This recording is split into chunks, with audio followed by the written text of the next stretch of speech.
What's going on, everybody? How's it hanging? How's it happening? You guys know what it is. This is Kevin from the Chord Progression Podcast. But MSC rocks or rock and middle thrive. Happy Thursday. It is June 24th. Want to wish a happy birthday to my brother Scott. Happy birthday, big guy. You're 28. You're getting old, and you're older than me still. So ha ha ha ha ha.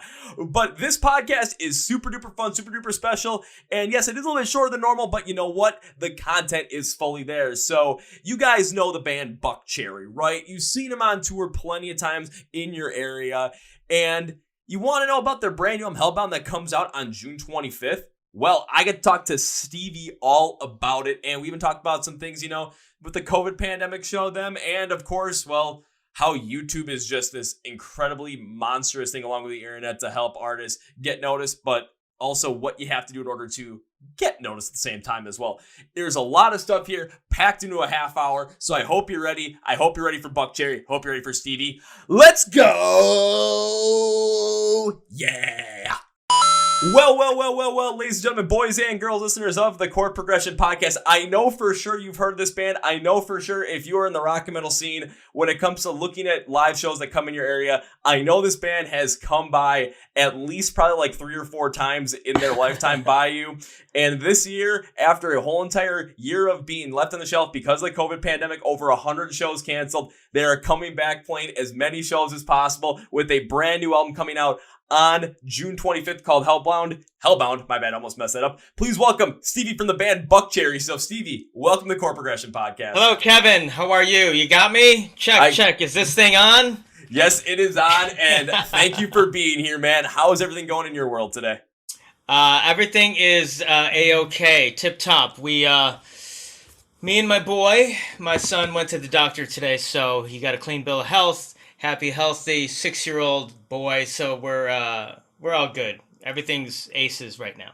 That's perfect, and I know you're hitting the road right away once June hits as well, so I'm pretty sure by the time this podcast comes out, you guys are going to be touring someplace probably like more on the East Coast-ish, so I think I looked the line up. I don't really remember fully. I know you guys are coming around my area, though. That was pretty much it. Yeah, I think we get started in Oklahoma on the 1st. And we zigzag our way through the country. So we go through Texas and then go through the Midwest. And I know we end up in Florida. We kind of zigzag north. So, yeah, we're going to cover a lot of ground in the next 6 months. But it makes a lot of sense to be covering that much ground due to the fact that we did not get to see any concerts. You guys didn't get to play really anything in 2020 once March hit because the shutdown, pandemic, everything. And knowing your guys' rigorous tour schedule, it must have been hard just having to cancel all those shows and be on the shelf for a whole year. And then now all of a sudden getting ramped back up to go back out on the road. Yeah, we've had to switch gears several times. It's par for the course. Everyone had to do it. It wasn't easy for anyone. But the silver lining is we got to be home with our families. But and then we also got a new record deal. We made a bunch of great music, narrowed it down to 10 songs, and it's coming out here shortly. So the good news is we're back.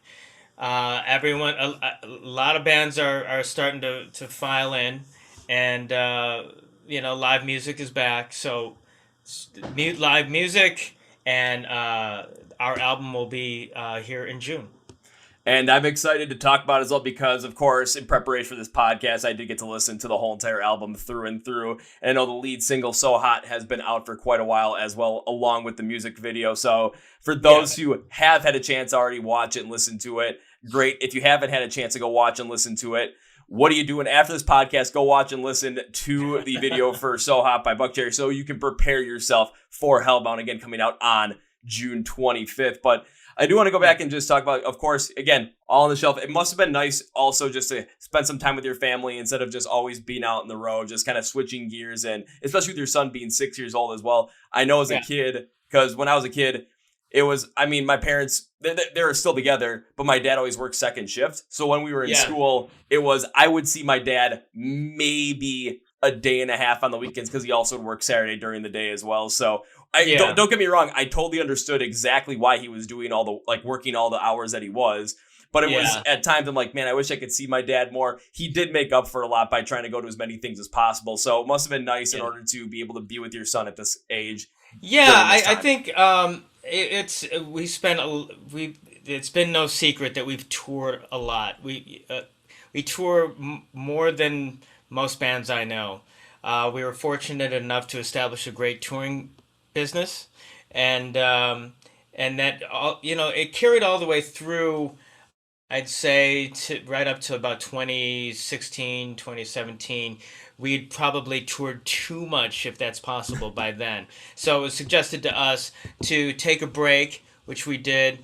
And then we came back, we splintered. But in 2020, uh, God said, you know what? Everyone just take a break. Everyone's going too fast. Let's just sit down and catch our breath and remember what's important. You know what I mean? And why we all do all this stuff.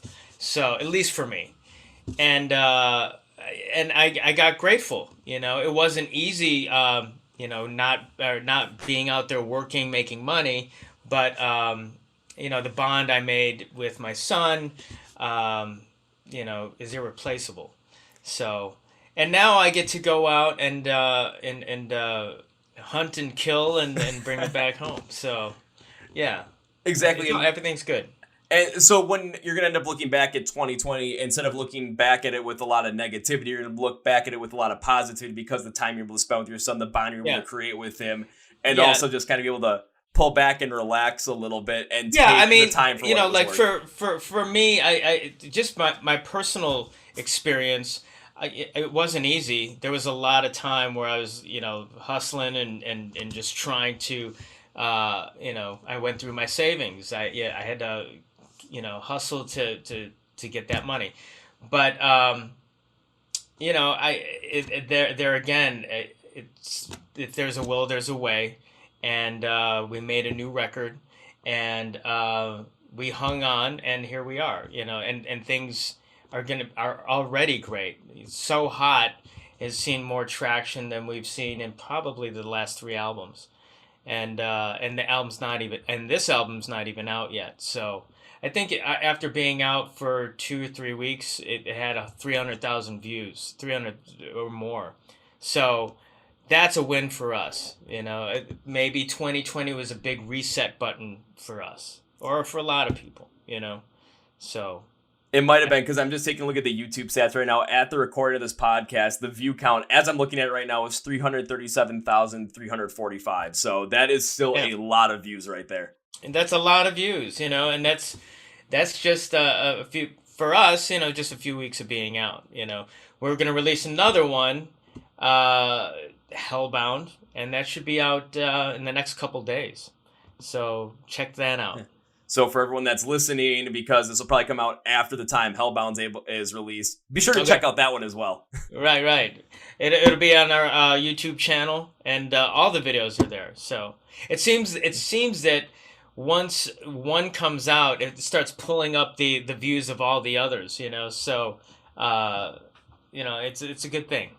Well, that's kind of naturally what happens too on YouTube, because of course you're going to come out with a brand new video, and then pretty much like the next suggested thing is going to be another one of your videos. And if people liked it, they're probably going to let it just roll on to the next one and just see what happens. Because I've been doing that when it comes to searching up guests for the podcast, or doing certain preview sheets, or just some research for this stuff as well. So I'll be listening to a song, watching a video, and I'm finishing typing something up, and it'll transition to the next video, and all of a sudden I get to find out either more about the band or find out about a different band that I had no idea about, and I just let it ride and just see what happens. Yeah. And I think it's kind of the next wave of the world. Like, it used to be like that with radio, and now you can go down the rabbit hole with anything on YouTube. Like recently, the last few months, I was producing this rockabilly artist, and I went down that rabbit hole, and if you just type in rockabilly or psychobilly, you could get lost in it for hours. There's an endless amount of material there to view, how-tos and just, I don't know, OG artists from the 50s and how they used to do it, so. You can find out so much. YouTube's great. Yeah, you can find out so much. I mean, there's plenty of times I've done stuff on YouTube where I'm like, okay, how do I do this? Not even with music as well. Like Exactly. when it comes to the podcast, okay, when it comes to editing the audio, how do I get this sound to work? When it comes to editing the video, how do I get this transition to work? How do I get the certain animation I want to work? Just go on YouTube or go on Google and I'll end up finding it. Or hell, when I was changing oil on my car and I wanted to make sure I picked the right drain plug, so I picked the oil pan, not the transmission. I'm like, which one is it? There's a video for everything. There is a video for everything, So I don't know. And there's and my son, he'll be on YouTube. He could be on there for hours if I let him. You know what I mean? There's just like video after video, and I don't even know where these people come from. They a lot of them to me don't make sense, but I don't question it. It's all like he'll put in the search engine Fortnite, and just days, not even hours, but days of video will come up. And I hear a lot of the same guys like this, or subscribe and like this. It's nuts.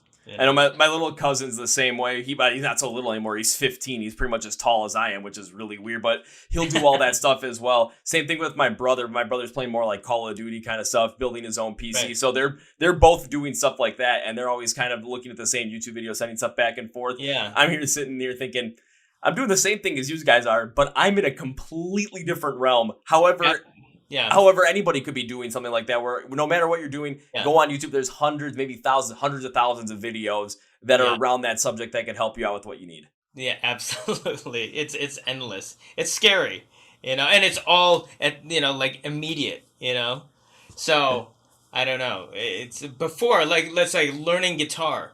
For me, it was a long, arduous process. I had to, I put on a CD or an album, and trying to slow that thing down was near impossible. You had to get, now you have software, you have apps that'll do that, or even YouTube, you can, hit those dots, and the playing speed can go from 0 to 75% to 50, or on the flip side of the coin, you can speed it up too, so if you want to get through the lesson faster, But kids nowadays, they have it, like a lot of information at their fingertips, Man, I wish I would have had that when I was YouTube was young when I was trying to play an instrument, because I was trying to play drums back when I was between 10 and 14, because that's what I was kind of into. But I also like to play a lot of sports as well. And by the time I hit high school, it was okay. What do I want to go down? Because I know with the time that I have with high school, the time that I want to spend with my friends and still do the fun things I want to do,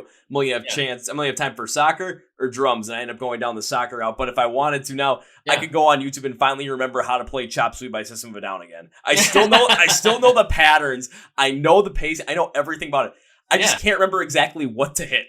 Right. Yeah, absolutely. I think, and that's cool, it's fun to be able to see that, conversely, like I can, with the release of So Hot, I can, now I get notified of people, making how-to videos of these songs. There's already a how-to video of Hellbound, and it's not even out yet, wow, that's crazy, so, I don't know if it's good or bad. I think it's good, you know what I mean?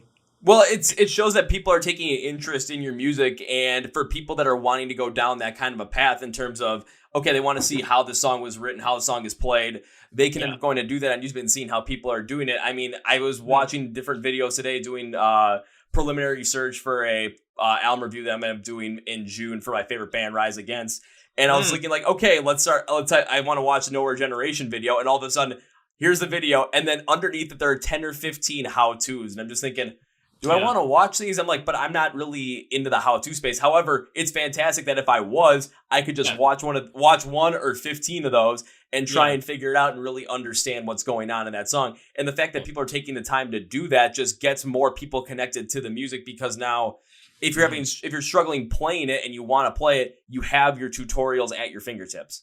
Yeah, they're right. Everything's right there. I've been learning a lot about Travis picking, and then inevitably you hit the kind of anthem or flagship kind of song where a lot of guys learn these things, and a handful of artists will come up. Obviously, Merle Travis, but this guy named Tommy Emmanuel, and everyone's trying to emulate Tommy Emmanuel, and then they have several how-to videos of just how he does certain licks. There's one lick, not even the whole thing. You know what I mean? There's hundreds of of just the song. How to do the song.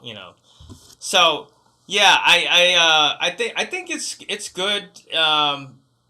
It's just like athletes. Like back in, let's say, the 50s, 60s, you see boxers, and it's the training and the boxing styles and the speed. It's nowhere near where it is today because of the technology, the way they studied the art form. It's like now they before they had tapes. You could watch a film, and kind of reverse engineer the art form, and then kind of put together your own game plan. Now you have so many different ways you can do things, and kind of reverse engineer, re-engineer what you're doing, just because of the internet. So the athletes now are like super athletes, jumping higher, running faster, knocking guys out, like, in less time.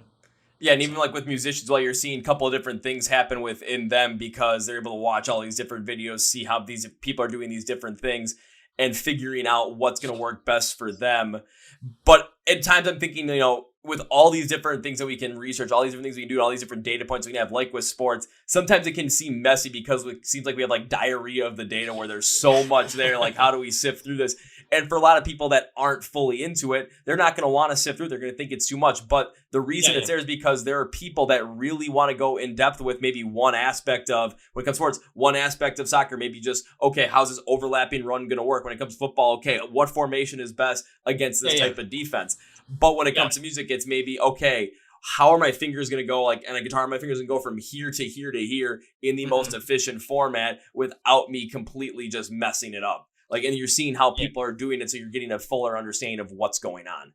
Yeah, it's crazy how much information there is out there, and how the interpretation of different guys or people, what different people, their interpretations of all these different things. Like, I wouldn't have never, I could be on the computer for weeks and never cross into what my son watches. You know what I mean? Like, there's so much information, let's say, on what I'm interested in and what he's interested in, but they're so far apart, like, it'll never be, unless, we're on the same computer and it sees what we put into the search engine, and then it'll come up. But, it's so vast, Oh, absolutely. And so vast and fast, I know I can I'll say I can kind of attest to that too, because I remember this was a couple, like maybe Christmas 2019, because usually my mom's side family do like Secret Santa gift exchange.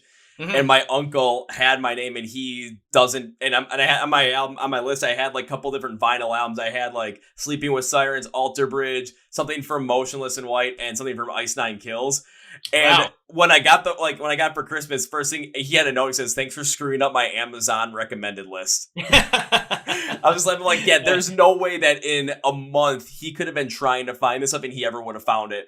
Vice versa, I would never find what he's looking for. Yeah, I think that's that's also the problem with or the difficulty with new artists or any artists if they're not like Justin Bieber or Lady Gaga or like somebody massive.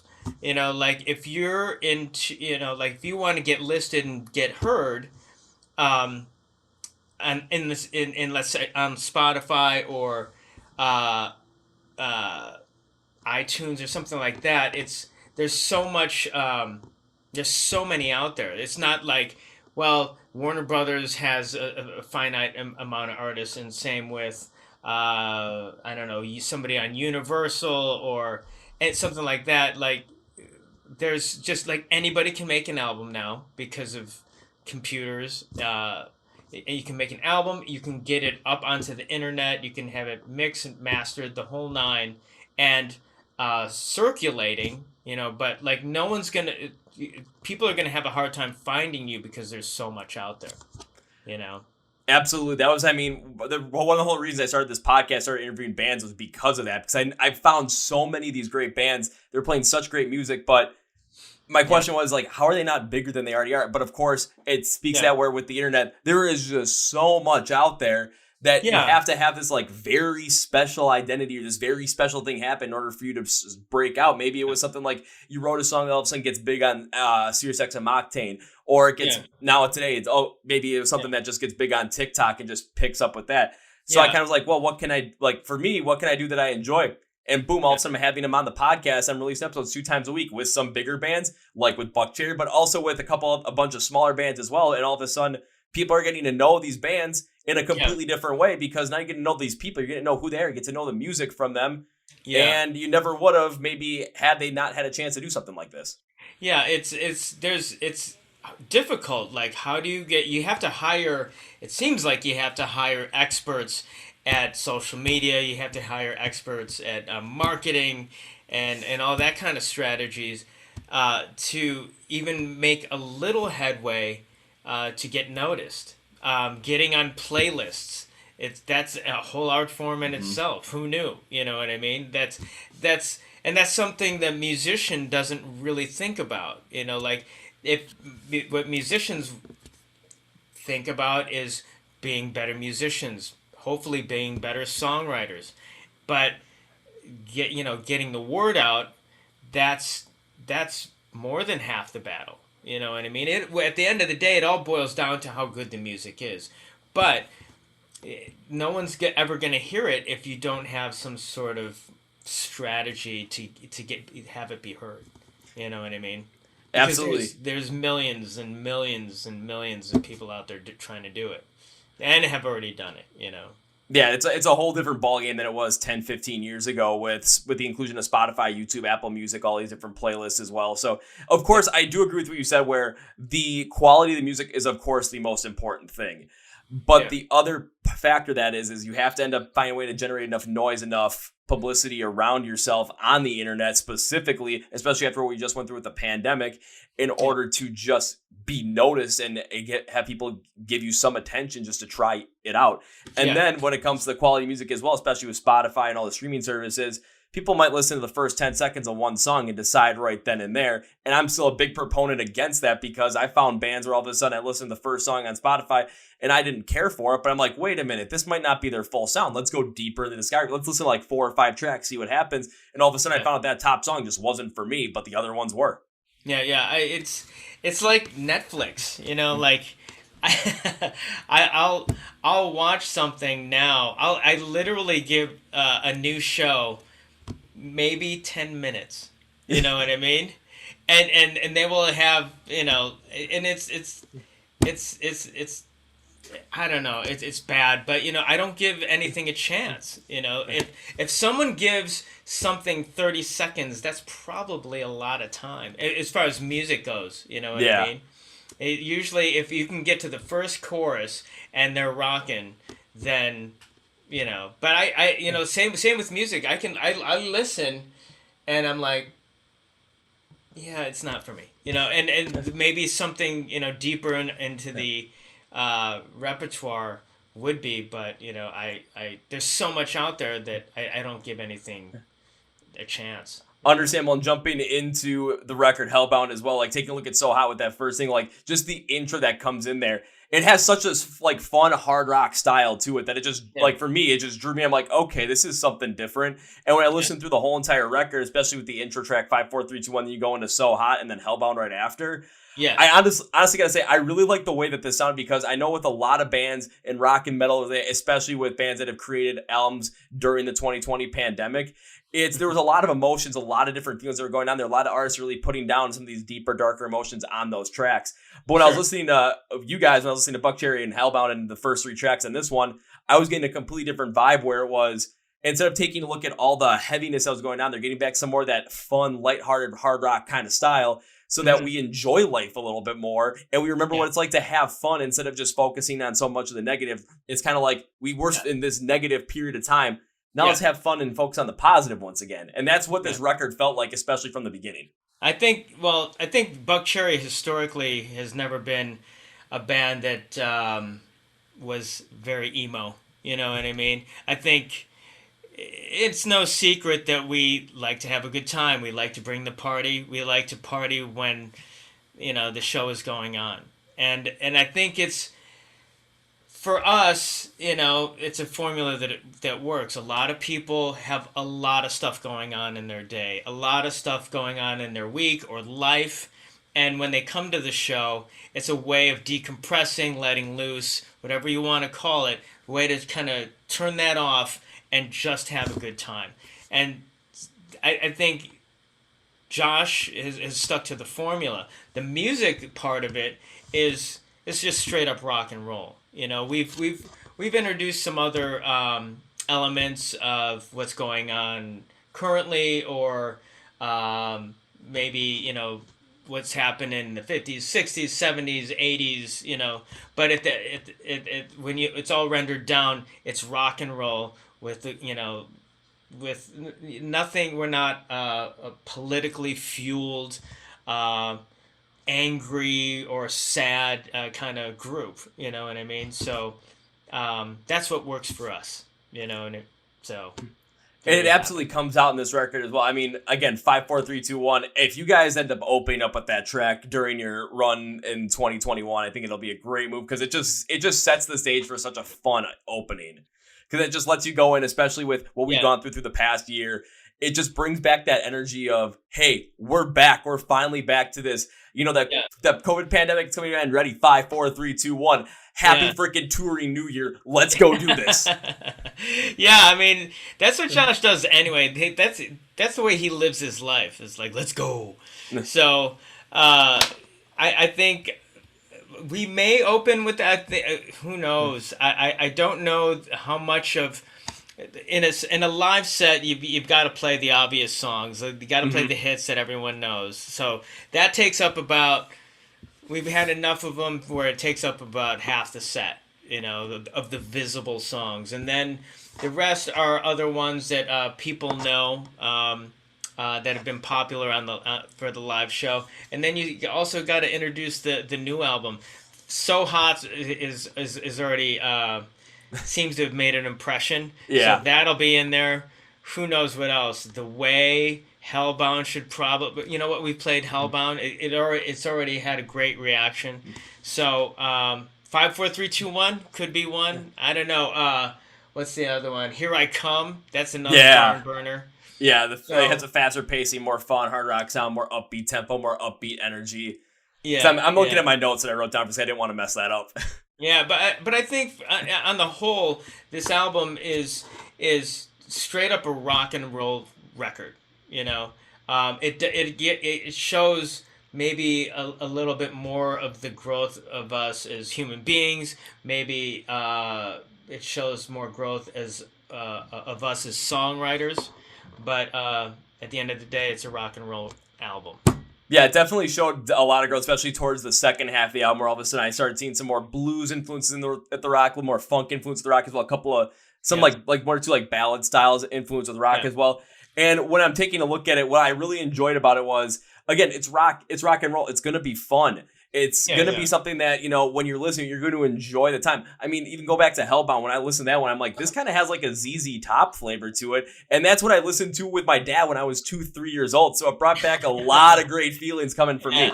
But what I like the most about this album was the fact that it felt like, you guys are having fun. You didn't take it super duper like, oh, it has to be like the message has to be this super duper serious thing. You guys are just having fun. And it just reminded all of us that, let's have some fun. Let's not take like super duper seriously because, hey, it's life. No one gets out alive. So let's enjoy the time while we have here and listen to this thing from top to bottom. It starts out with that faster pace kind of style. It really has that energy. And as it comes to the back end, it kind of just mellows out a little bit. But the fact of the matter is it really plays to that, happy fun times and all of a sudden realizing that, Why should we worry about all these things that we're worried about? Let's just relax a little bit. Let's just have a good time, and let's just remember that everything we went through in 2020, that's past now. We got past that. Let's enjoy. Yeah.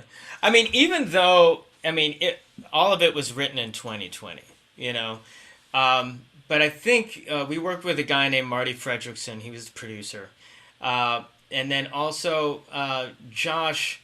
That's just his writing style, So I think between the both of them, we wrote over 25 songs, and then it was culled down to 10. And what you're getting is kind of like, it's something that it's all rock and roll, but it all ebbs and flows too, and it also has different directions, but still consistent and cohesive with each other. You know what I mean? So it's a good for that body of work. It is about a good time. There's others like The Way. There's more maybe. I don't know if it's sad emotion with that, but it's definitely a different emotion than, let's say, a crazy bitch. You know what I mean? There's Ain't Wasting No More Time, and then there's also on the other side of the spectrum is No More Lies. So there's different tempo changes, different vibe changes, different instrument changes. Pianos for one, B3 for some others. So I think it's pretty well rounded. It is really well rounded. When it comes to The Way, I think the emotion that really brought out there was more, as I put it, more as a contemplative emotion, especially if you're going through the fun parts and kind of going down into it. It kind of just makes you kind of take a step back and just realize all the great times that you're having, all the fun times that you're having, and not take everything too seriously. So it kind of pulls you back so you realize what's going on. Yeah. I mean, it's like Beatles. It's all about love. You know what I mean? So. I know what you mean. And when it comes to the new album, remember, everybody that's listening right now, Hellbound comes out on June 25th. I've been saying this a couple of past podcasts. I'm going to say it again. I know people like to listen to singles. I know people like to listen to just pick and choose the songs. You wouldn't pick and choose a chapter in a book that you would read. You wouldn't read Harry Potter. You wouldn't read up the first chapter and say, okay, that's it. What's going to happen if they leave him on his aunt and uncle's doorstep? You're not going to stop there. You want to read the whole thing. When it comes to Hellbound, listen to the whole thing front to back. You're going to enjoy the flow, the energy. You're going to feel the story of, for me specifically, how I got out of it was, we're going to have some fun. And then we're going to remember that, we shouldn't take life too seriously. We should have some fun because, hell, no one's getting out of this alive. Right. We're not here for a long time, so let's have a good time, right? Let's have a good time. And Stevie, as we close this one out, if you have anything you want to say, anything you want to plug, now's the time to go for it, because I always like to give you the last chance to say anything. So, boom, floor is yours. Yeah, the album's out June 25th. The tour starts June 1. So go to buckcherry.com for any of those needs. You can also find us on Facebook and Instagram, and iTunes, Spotify, Deezer, wherever you stream or buy your music. Perfect. And I got to end with my classic three things. First is, you guys just heard where to find Buckcherry. You guys found out where to get in touch with them, where to listen to music, and where to make sure that when, they're coming near you on tour, you can find out when and where that is. So instead of having to go search them up yourself, just take a look at the description of the podcast. You're going to see Find Buckcherry online. All the links are going to be there. It's going to be everything that you need. It'll be perfect. They're right down there. Yep, they're right down there. And secondly, now I know you guys tour a hell of a lot, and I know you guys are coming around my neck of the woods at least a couple of times. And when I have guests on the podcast that I enjoy having on, I always make this certain promise. This has happened pretty much 100% of the time, and this is no different. So, Stevie, this is not an if. This is a promise of when I get to see Buckcherry play live for the first time. My promise to you is this. First round's on me. Sweet. I'll be there. Perfect. Look me up. We'll roll out the red carpet for you. Thanks for calling, Kevin. Yes. Alrighty, Steve. Then on all good conscience, I can't end this podcast with goodbye because that seems too final. Plus, I got to keep my promise to you. So I'll end the podcast with this. See you later. All right. See you, buddy. Whoa, folks, I'm interviewing with Steve from the band Buckcherry. Again, their brand new album, Hellbound, is coming out on Friday, June 25th. The singles of Hellbound and So Hot should be out right now, so go take a listen to those before you jump into the album. Again, when it comes to the album, listen to it from top to bottom. Don't just piece it out, go top to bottom. It is the best way to go about it. You'll have an enjoyable time with it. Trust me on that. You like fun rock and roll music, this is the way to go. Be sure to check them out on tour. All links for Buckcherry are in the description below in the podcast, along with everything that's at MSOT Rocks and the Chord Progression Podcast. If you're listening and you're subscribed, hey, thank you. If you're listening or not subscribed, why don't you go do that? We're here on YouTube or we're on Spotify, Apple Podcasts, or iHeart Radio, whatever you are listening to. So I want to thank you guys for stopping by today. And on that note, that's going to be for me today, guys. Thank you very much for listening to the Chord Progression Podcast by MSOT Rocks, where rock and metal thrive. My name is Kevin, and you guys know how I end every single way. Up the big, healthy, and hearty. See